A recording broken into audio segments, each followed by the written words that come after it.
ચાલો મિત્રો, આજે આપણે જાણીશું ભગવાન શ્રી કૃષ્ણ અને રૂકમણીના વિવાહ વિશે.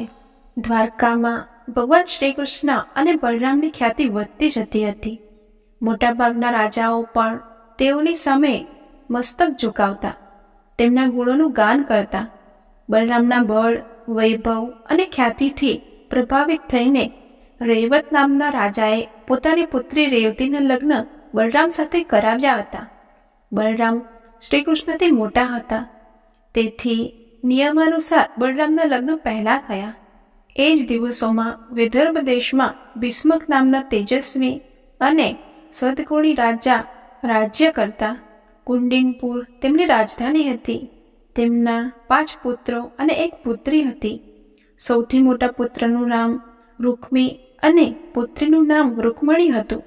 રૂકમણી રૂપવતી અને ગુણવાન હતી. લોકો તેમને લક્ષ્મી સ્વરૂપા કહેતા. રૂકમણીની વિવાહની ઉંમર થતાં રાજા ભીષ્મક ચિંતા કરવા લાગ્યા. રૂકમણીની પાસે જે કોઈ પણ આવતું તે શ્રી કૃષ્ણના વખાણ કરતું. તે બધા લોકો રૂકમણીને કહેતા, શ્રી કૃષ્ણ અલૌકિક છે. આ સમયે આખા સંસારમાં તેમના જેટલા ઉત્તમ પુરુષ કોઈ નથી. ભગવાન શ્રી કૃષ્ણના ગુણો અને તેમની સુંદરતાના વખાણ પર મુગ્ધ થઈને રૂકમણીએ મનોમન નિશ્ચય કરી લીધો હતો કે તે શ્રી કૃષ્ણ સિવાય કોઈ બીજા સાથે લગ્ન નહીં કરે. બીજી તરફ ભગવાન શ્રી કૃષ્ણને પણ ખબર હતી કે વિદર્ભ દેશના રાજા ભીષ્મકની પુત્રી રૂકમણી રૂપવતી અને સુલક્ષણા પણ છે. પરંતુ ભીષ્મકના મોટા પુત્ર રૂકમીને શ્રી કૃષ્ણ સાથે દુશ્મનાવટ હતી. તે તેની બહેનના લગ્ન શિશુપાળ સાથે કરાવવા ઈચ્છતો હતો, કારણ કે શિશુપાળને પણ શ્રી કૃષ્ણ સાથે દુશ્મનાવટ હતી. ભીષ્મકે તેના પુત્રની ઈચ્છા અનુસાર રૂકમણીના લગ્ન શિશુપાળ સાથે કરાવવાનું નક્કી કર્યું. તેણે શિશુપાળને સંદેશો મોકલીને લગ્નની તિથિ પણ નક્કી કરી લીધી. રૂકમણીને જ્યારે આ વાતની ખબર પડી ત્યારે તેણી ખૂબ જ દુઃખી થઈ ગઈ. તેણે પોતાની ઈચ્છા ભગવાન શ્રી કૃષ્ણને જણાવવા માટે એક બ્રાહ્મણને દ્વારકામાં મોકલ્યો. તેણે શ્રી કૃષ્ણને આ મુજબ સંદેશો મોકલ્યો: હે નંદનંદન, મેં મારા પતિના રૂપમાં તમને સ્વીકારી લીધા છે. હું તમારા સિવાય કોઈ અન્ય પુરુષ સાથે વિવાહ નહીં કરી શકું. મારા પિતા મારી ઈચ્છાને વિરુદ્ધ મારા લગ્ન શિશુપાળ સાથે કરાવવા ઈચ્છે છે. લગ્નની તિથિ પણ નક્કી થઈ ગઈ છે. મારા કુળના રીતિ રિવાજ મુજબ લગ્ન પહેલા કન્યાએ નગરની બહાર આવેલ દેવી ગિરિજાના દર્શન કરવા જવાનું હોય છે. હું પણ લગ્નના વસ્ત્રોમાં તૈયાર થઈને ગિરિજાના મંદિરે જઈશ. હું ઈચ્છું છું કે તમે ગિરિજા મંદિર પહોંચીને મને પત્નીના રૂપમાં સ્વીકારી લો. જો તમે નહીં પહોંચો તો હું મારા પ્રાણનો ત્યાગ કરી દઈશ. રૂકમણીનો સંદેશો મળતા જ શ્રી કૃષ્ણ તરત જ રથ પર સવાર થઈને કુંડિનપુર જવા નીકળી પડ્યા. તેણે રૂકમણીના દૂત બ્રાહ્મણને પણ રથમાં બેસાડી દીધા. શ્રી કૃષ્ણના જવાની વાતની ખબર બલરામને પડી. તેને ચિંતા થવા લાગી, કારણ કે શ્રી કૃષ્ણ એકલા કુંડિનપુર ગયા હતા. તેથી તે પણ યાદવોની સેના લઈને કુંડિનપુર જવા નીકળી પડ્યા. બીજી તરફ રાજા ભીષ્મકે શિશુપાળને સંદેશો મોકલી દીધો હતો, તેથી તે પણ કુંડિનપુર જવા નીકળી પડ્યા. શિશુપાળની જાનમાં જરાસંઘ, પૌંડ્રક, શાલ્વ અને વક્રનેત્ર તેમજ અન્ય રાજાઓ પણ હતા. તે બધા જ શ્રી કૃષ્ણના દુશ્મન હતા. લગ્નનો દિવસ હતો. આખું નગર સુશોભિત હતું. મંગળ ગાન ગવાઈ રહ્યા હતા. વાજિંત્રો વાગી રહ્યા હતા. આખા નગરમાં ચહલ પહલ થઈ રહી હતી. નગરવાસીઓને જ્યારે ખબર પડી કે શ્રી કૃષ્ણ અને બલરામ નગરમાં આવ્યા છે, ત્યારે તેઓ બધા પણ ખૂબ જ ખુશ થઈ ગયા. તેઓ બધા પણ મનોમન વિચારવા લાગ્યા, જો રૂકમણીના લગ્ન શ્રી કૃષ્ણ સાથે થાય તો કેટલી સારી બાબત કહેવાય.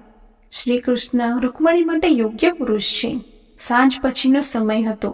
રૂકમણી લગ્નના વસ્ત્રોમાં તૈયાર થઈને ગિરિજા મંદિર તરફ જવા લાગ્યા.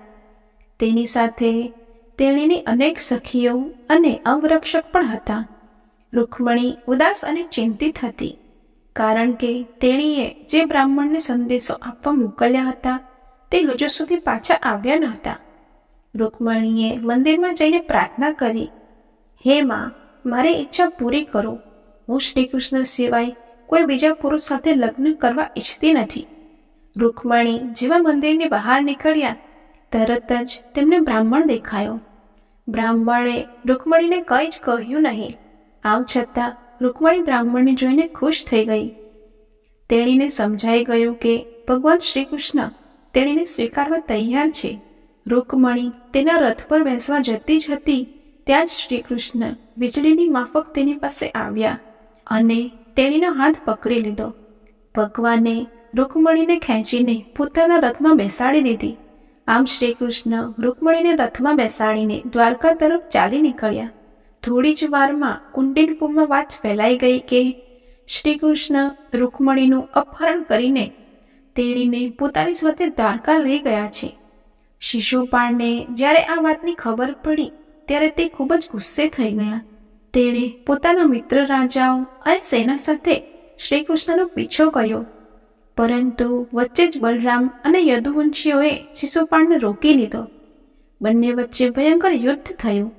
બલરામ અને યદુવંશીઓએ વીરતા અને બહાદુરી સાથે શિશુપાળ અને તેની સેનાઓને હરાવી દીધી. તેથી શિશુપાળ અને તેની સેના નિરાશ થઈને કુંડિનપુર પરત ફરી. રૂકમી આ ઘટના જાણીને ગુસ્સે થઈ ગયો. તેણે બહુ જ મોટી સેના લઈને શ્રી કૃષ્ણનો પીછો કરવાનો શરૂ કર્યો. રૂકમીએ પ્રતિજ્ઞા લીધી કે શ્રી કૃષ્ણને બંદી બનાવીને જ પાછો ફરીશ, નહીં તો તે ક્યારેય કુંડિનપુર પાછા નહીં જાય. રૂકમી અને શ્રી કૃષ્ણ વચ્ચે ઘમસાણ યુદ્ધ થયું. શ્રી કૃષ્ણએ રૂકમીને યુદ્ધમાં હરાવી દીધા. તેમજ તેણે રૂકમીને પોતાના રથ સાથે બાંધી દીધા, પરંતુ બલરામે રૂકમીને રથમાંથી છોડાવી દીધા. બલરામે શ્રી કૃષ્ણને સમજાવતા કહ્યું, રૂકમી અને આપણે સંબંધી થયા. કોઈ સંબંધીને આ રીતે સજા આપવી જરા પણ યોગ્ય નથી. રૂકમી પોતાની પ્રતિજ્ઞા અનુસાર ક્યારેય કુંડિનપુર પાછા ન ફર્યા. તે એક નવું નગર વસાવીને તે નગરમાં રહેવા લાગ્યા. કહેવાય છે કે રૂકમીના વંશજો હજુ પણ તે નગરમાં રહે છે. ભગવાન શ્રી કૃષ્ણ રૂકમણીને દ્વારકા લઈ ગયા. ત્યાં જઈને શ્રી કૃષ્ણ અને રૂકમણીએ વિધિપૂર્વક લગ્ન કર્યા. રૂકમણીએ એક પુત્રને પણ જન્મ આપ્યો. તેનું નામ પ્રદ્યુમ્ન હતું. તે કામદેવનો અવતાર હતા. શ્રી કૃષ્ણની અનેક પટરાણીઓમાં રૂકમણીનું સ્થાન મહત્વપૂર્ણ છે. તેમની પ્રેમ અને ભક્તિ પર ભગવાન શ્રી કૃષ્ણ મુગ્ધ હતા. શ્રી કૃષ્ણ અને રૂકમણીના પ્રેમ અને ભક્તિની અનેક કથાઓ છે. આ બધી જ કથાઓ ખૂબ જ સુંદર અને રસપ્રદ છે. જય શ્રી કૃષ્ણ. આવી જ આધ્યાત્મિક, પૌરાણિક અને ધાર્મિક વાતો સાંભળવા માટે અમારી ચેનલને લાઇક, શેર અને સબસ્ક્રાઇબ કરો. Thank you.